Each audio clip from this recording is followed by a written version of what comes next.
Hello, my name is Tiffany Kennedy, and I am currently interning at Pinnacle Counseling out of Thomasville, Georgia. I've had the opportunity to work with a client by the name of Miss Barnes, and I'll only say her last name due to confidentiality reasons. During this time of working with Miss Barnes, who has an 11-year-old son who has type 1 juvenile diabetes, he was diagnosed with it years ago.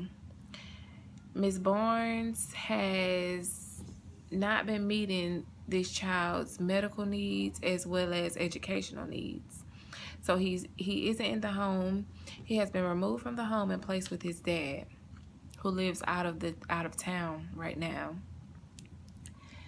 We want her to get her son back in the home with her, as well as her educate herself on how to help him with his medicines.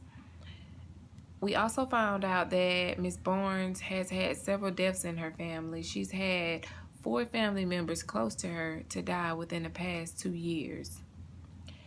During the planning and contracting, we conduct home visits, which are conducted once a week. During the home visits, we just discuss the strengths, the weaknesses. We discuss transportation, which she doesn't have right now. We discuss how to identify her son's medical needs, how to make sure he has snacks in between his medicines. That was a part of the planning and the contracting. During the intervention process, we set goals. We set several goals. One of the goals was to make sure that she receives education on his medicines, to go to his doctor's appointments with him.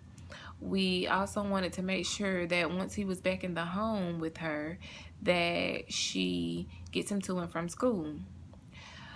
Another goal that we set was to participate in grief counseling, because she lost so many family members so close to her in such a short time frame, and we wanted her to be able to deal with that. We wanted her to be able to talk about that without getting so emotional. That was part of the intervention process.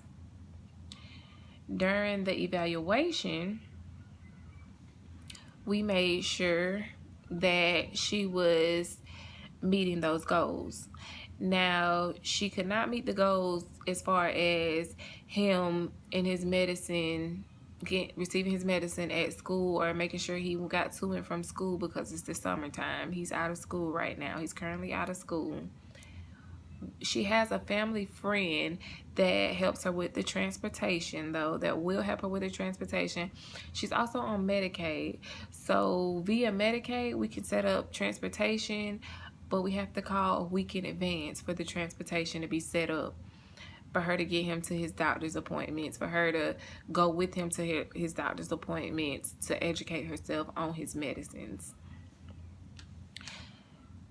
Termination, we have not closed the case yet, but we will probably close the case with her not having to keep the child in the home with her.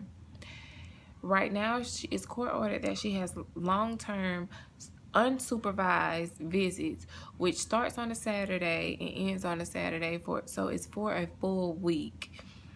And that's what she'll have right now, that the judge has ordered her to do. She will not, he's ordered non-reunification, so she won't have the kids permanently back in her home, but she does have long-term visitation, which she'll just have to settle for right now. My thoughts on this is that I can tell that there are some delays in the ability of her to process information, but she wants us to believe that she's understanding. But she does not understand the importance of him getting his medication and getting him his snacks in between medication and getting him to and from school in order for her to be able to have him back in the home with her. Prayerfully, one day he will get back in the home with her, but right now it's been court ordered that he is not in the home with her at all. Thank you. Have a good day.